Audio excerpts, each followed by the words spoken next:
Continuando com o estudo do livro de Mateus, hoje vou estudar e meditar no capítulo 25, que é a continuidade daquele sermão profético que Jesus anunciou, falou a respeito dos sinais que já estão acontecendo no nosso meio.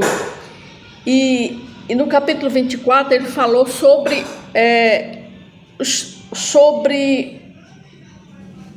o princípio das dores, sobre a grande tribulação e sobre a exortação à vigilância e sobre a vinda do Filho do Homem, né? Então Jesus ele nos prepara a respeito dessa vinda do Senhor Jesus.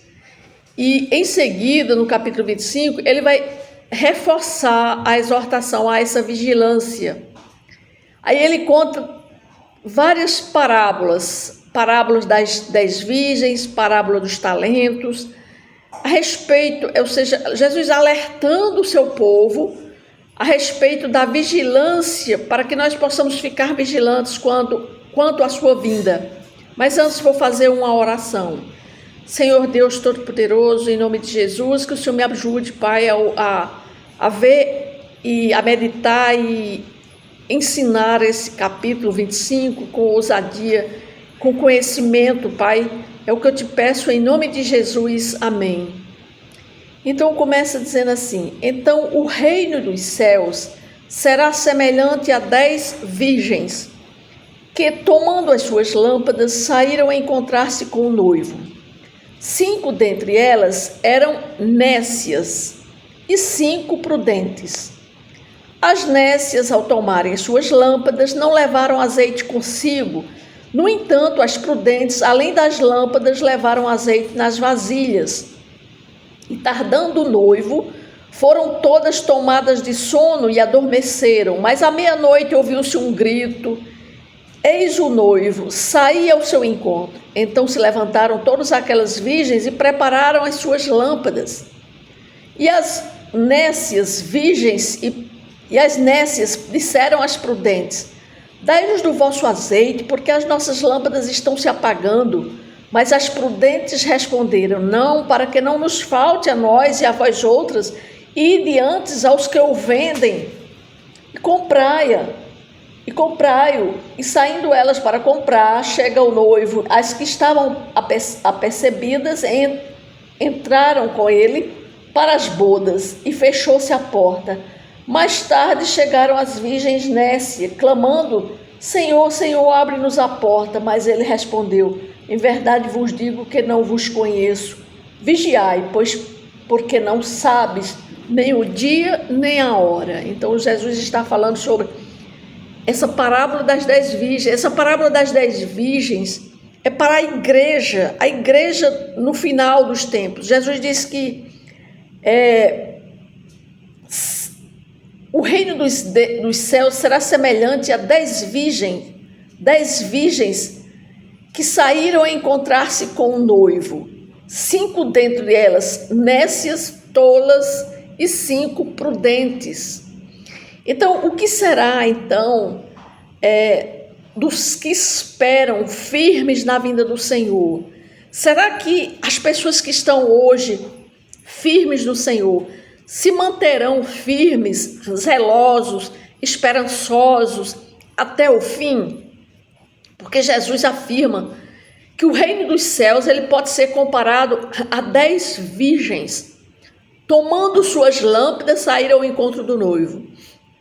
Então Jesus está dizendo que o reino dos céus aqui na terra, ou seja, a igreja visível, ela é constituída de pessoas nécias, tolas, ou seja, pessoas que estão dentro das igrejas, mas que vivem uma vida como pessoas nécias, pessoas sem entendimento, pessoas que ainda não nasceram de novo, apenas como pessoas religiosas. Então essas pessoas são pessoas que não têm entendimento ainda da palavra.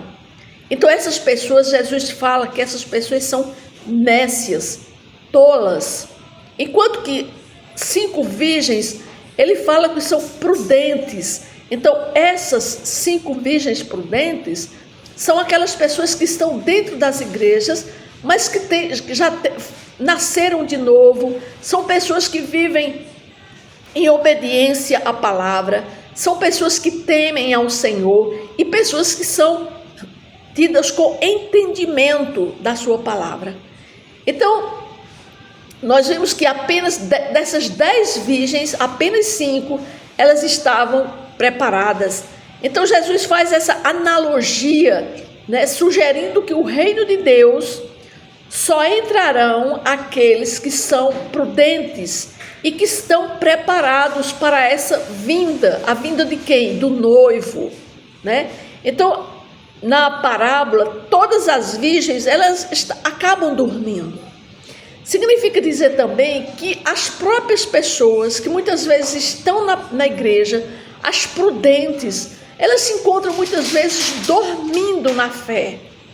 Elas não estão alertas, elas não estão acordadas, mesmo aquelas que estão, pessoas nascidas de novo, mas se encontram ainda numa situação de sonolência, que estão dormindo ainda, não estão totalmente alerta para essa vinda de Jesus. Aí Jesus diz, o noivo vem aí, venha ao encontro dele, né? Ou seja, Jesus usa o exemplo da lâmpada da época, por quê? Para simbolizar aquela preparação necessária para a sua vinda. Porque naquela época os casamentos, eles consistiam assim, de pessoas que se preparavam, né, para a chegada do noivo e faziam fileiras de pessoas com tochas de fogo para alumiar a passagem do noivo. Então Jesus faz essa analogia com essas bodas, com essas festas de casamento que eram comuns naquela época, lá em Israel. Aí Jesus faz essa analogia, que assim também aquelas noivas, elas iam estar com a lâmpada acesa para receber o noivo.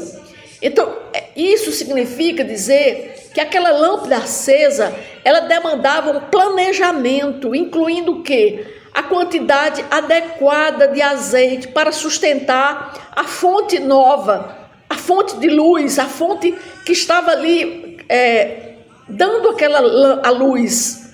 Então Jesus está dizendo que as pessoas prudentes, aquelas que já nasceram de novo, pessoas que estão na igreja, elas têm que estar com essa chama, com esse azeite em quantidade adequada para manter a lâmpada, para manter acesa a lâmpada.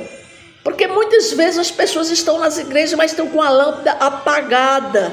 Pessoas prudentes, pessoas que nasceram de novo, mas ainda não estão vivendo, não estão demandando um planejamento para a vinda de Jesus. Elas não estão ainda firmes, não estão com essa lâmpada acesa para que outros vejam que essa pessoa ela está firme na sua forma de como vai receber o Cristo, o noivo, né? Então, da mesma forma, essa espera, a nossa espera, né?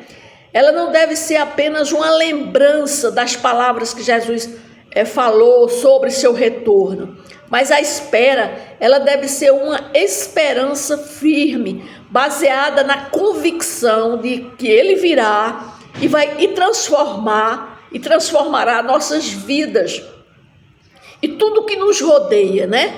Então, não adianta nada afirmar que estamos esperando por Jesus, mas se estamos contaminados com o pecado e com as vestes sujas, porque muitos estão nas igrejas esperando Jesus voltar, mas não se preocupa de estarem apresentando roupas limpas, brancas, né, para o encontro do noivo, né? É isso que Jesus fala sobre a respeito dessas virgens nécias e essas virgens prudentes. Mesmo as prudentes, elas estavam dormindo. Então, estar preparado e vigilante aos nossos atos, nos quais cada passo da nossa vida tem que refletir a nossa fé e a esperança na vinda do Senhor Jesus. Nós temos que estarmos preparados, porque sabemos que nós somos pecadores. Então nós temos que estarmos vigilantes, para não estarmos pecando diante de Deus. Estar vigilante significa viver de acordo com as palavras de Jesus, onde a santidade ela é essencial para aqueles que desejam manter-se salvos, né? A santidade é primordial na vida de um cristão, pois a palavra de Deus diz que sem santidade ninguém verá a Deus. E quando o Messias chegar, quando Jesus voltar, nós teremos o azeite necessário para manter a nossa luz acesa. É isso que Jesus quer, que nós estejamos com a nossa luz acesa. É importante alertar que se preparar na última hora será insuficiente, porque o noivo chegará, fechará a porta que dá acesso ao reino dos céus, e naquele momento ouvirá a voz do Senhor dizendo: não vos conheço. Portanto, não adianta bater a porta quando for tarde demais. Então, Deus está nos alertando que nós devemos estarmos vigilantes todos os dias, né? Tendo o cuidado de vivermos em santidade. Aí a palavra de Deus continua, agora ele vai falar sobre a parábola dos talentos e diz assim: pois será como um homem que, ausentando-se do país, chamou os seus servos e lhe confiou os seus bens. A um deu 5 talentos, a outro 2, a outro 1, a cada um segundo a sua própria capacidade, e então partiu. O que recebera 5 talentos saiu imediatamente a negociar com eles e ganhou outros 5. Do mesmo modo, o que recebera 2 ganhou outros 2, mas o que recebera 1, saindo, abriu uma cova e escondeu o dinheiro do seu senhor. Depois de muito tempo, voltou o senhor daqueles servos e ajustou contas com eles. Então, aproximando-se o que recebera 5 talentos, entregou outros 5, dizendo: Senhor, confiaste-me 5 talentos, eis aqui outros 5 talentos que ganhei. Disse-lhe o Senhor: muito bem, servo bom e fiel. Foste fiel no pouco, sobre o muito que te colocarei. Entra no gozo do teu Senhor. Aproximando-se também o que recebera 2 talentos, disse: Senhor, 2 talentos me confiaste, aqui tem outros 2 que ganhei. Disse-lhe o Senhor: muito bem, servo bom e fiel. Foste fiel no pouco, sobre o que muito te colocarei, entra no gozo do teu Senhor. Chegando por fim o que recebera 1 talento, disse: Senhor, sabendo que és homem severo, que ceifas onde não semeaste, ajuntas onde não espalhaste, receoso, escondi na terra o teu talento, aqui tens o que é teu. Respondeu-lhe, porém, o Senhor: servo mau, negligente, sabes que ceifo onde não semeei, ajunto onde não espalhei. Cumpria, portanto, que entregasses o meu dinheiro aos banqueiros, e eu, ao voltar, receberia com juros o que é meu.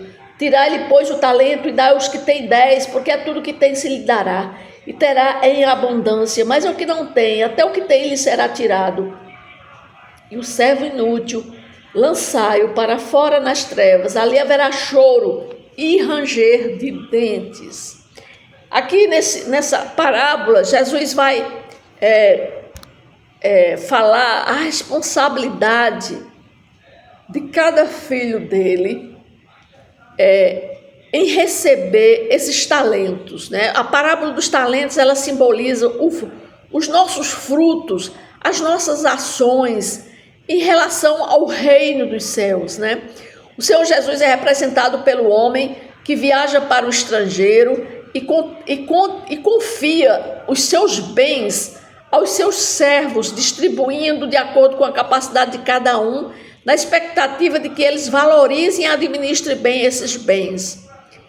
E ele dá ao primeiro 5, ao segundo 2 e ao terceiro dá 1.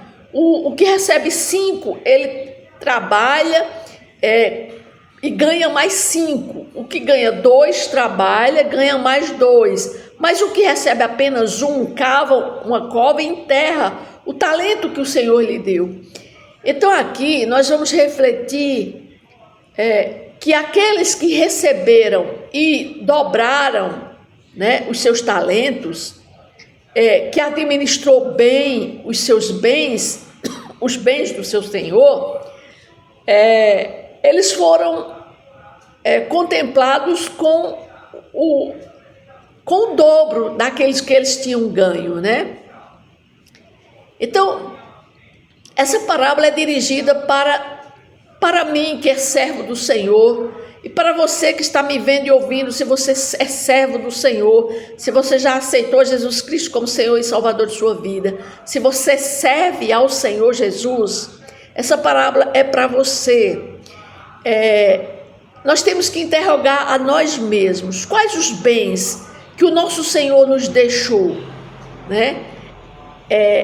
Entre eles está a sua palavra, seus ensinamentos, a sua graça, a sua misericórdia. Tudo isso foi bens recebidos por cada um dos seus servos.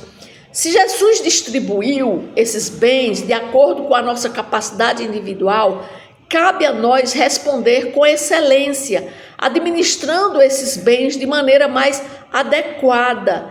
Então, se eu recebo da parte de Deus a sua palavra, então eu tenho que distribuir essa palavra para alguém. Se eu recebo graça do Senhor no perdão dos meus pecados, eu tenho que perdoar outras pessoas. Ou seja, aquilo que eu recebo do Senhor, eu tenho que dar de mim. Eu tenho que multiplicar esses bens que eu recebo. Então, se eu recebo a palavra de Deus, eu tenho que multiplicar essa palavra para outras pessoas, para que também outras pessoas possam receber a graça de Deus. Então, ao multiplicarmos essa palavra, né, ou seja, os bens que o Senhor Jesus nos confia, que é a sua palavra, como também a prática e o compartilhamento desse evangelho da salvação, nós vamos contribuir, nós estaremos trabalhando para o reino de Deus, contribuindo para um mundo melhor, e cada um vai disseminar esses ensinamentos à medida que nós vamos falando para outras pessoas, né? E isso nós vamos recebendo de acordo com a capacidade e a dedicação que eu me importo. Importa destacar que tudo que Jesus nos confiou é ensinável e pode ser compartilhado, né? A palavra de Deus é como um removedor de vazios, preenchendo lacunas existenciais e trazendo plenitude de vida. Então essa palavra, ela nunca volta vazia, ela sempre vai encontrar um coração para aninhar-se, para crescer, para frutificar. Mas nós temos que espalhar essa palavra. Então é isso que Jesus está dizendo. Se eu recebi essa palavra, eu tenho que multiplicar essa palavra. Então, e não fazermos como esse servo infiel. Ele acabou sem nada. Ele, ao contrário, ele pegou o dinheiro, a moeda que ele recebeu e cavou na terra e enterrou. E quando foi dar para o senhor que tinha chegado, ele diz assim: receoso escondi na terra o teu talento, aqui tens o que é teu. Aí o Senhor diz: servo mau e negligente, sabias que ceifo onde não semeei? Ou seja, o talento que ele nos deu, se nós não aplicarmos na nossa vida, nós vamos estar fazendo da mesma forma que aquele servo inútil, ineficaz, enterrando o nosso talento. E culpando a Deus muitas vezes por nossas falhas, né? Quando você aplicar esses conceitos em sua vida, tenha em mente as palavras de Jesus: servo bom e fiel, porque a quem tem mais será dado em abundância. Então, os nossos frutos têm que florescer para que Jesus venha a nos aumentar, né, os nossos talentos. É isso que Jesus estava dizendo, porque ele disse que aquele que não tem, até o que tem será tirado. Então nós não podemos estarmos no reino de Deus e não estarmos frutificando no seu reino. Aí no fim ele vai agora falar sobre o grande julgamento. Aí ele diz: quando vier o Filho do Homem na sua majestade e todos os anjos com ele, então se assentará no trono da sua glória, e todas as nações serão reunidas em sua presença. E ele separará uns dos outros, como o pastor separa dos cabritos as ovelhas. Porá as ovelhas à sua direita, mas os cabritos à esquerda. Então dirá o rei aos que estiverem à sua direita: vinde, benditos de meu Pai, entrai na posse do reino que vos será preparado desde a fundação do mundo. Porque tive fome e me deste de comer, tive sede e me deste de beber, era forasteiro e me hospedastes, estava nu e me vestiste, enfermo e me visitaste, preso e foste ver-me. Então perguntaram os justos: Senhor, quando foi que te vimos com fome e te demos de comer, ou com sede e te demos de beber? E quando te vimos forasteiro, te hospedamos, ou nu e te vestimos? E quando te vimos enfermo ou preso, te fomos visitar? O rei respondendo lhes dirá: em verdade vos afirmo que sempre que eu fizeste a um destes meus pequeninos irmãos, a mim o fizestes. Então o rei dirá também aos que estiverem à sua esquerda: apartai-vos de mim, malditos, para o fogo eterno, preparado para o diabo e seus anjos, porque tive fome e não me deste de comer, tive sede e não me deste de beber, sendo forasteiro não me hospedaste, estando nu não me vestiste, achando-me enfermo e preso não fostes ver-me. E eles lhes perguntarão: Senhor, quando foi que vivimos com fome, com sede, forasteiro, nu, enfermo, preso e não te assistimos? Então ele lhes responderás: em verdade vos digo que sempre que eu deixaste de fazer a um destes mais pequeninos, a mim o deixaste de fazer. Irão estes para o castigo eterno, porém os justos para a vida eterna. Então aqui Jesus agora vai falar sobre o grande julgamento, né? Esse julgamento, ele vai ser para todos, né? Nesse julgamento, nós seremos avaliados não só pela nossa fé, mas também pelas nossas ações, pelos nossos comportamentos, né? A fé, ela é fundamental na nossa vida. Se nós estivermos arraigados em nós, enfrentaremos o retorno do nosso Senhor sem preocupação, porque fé sem obras é morta.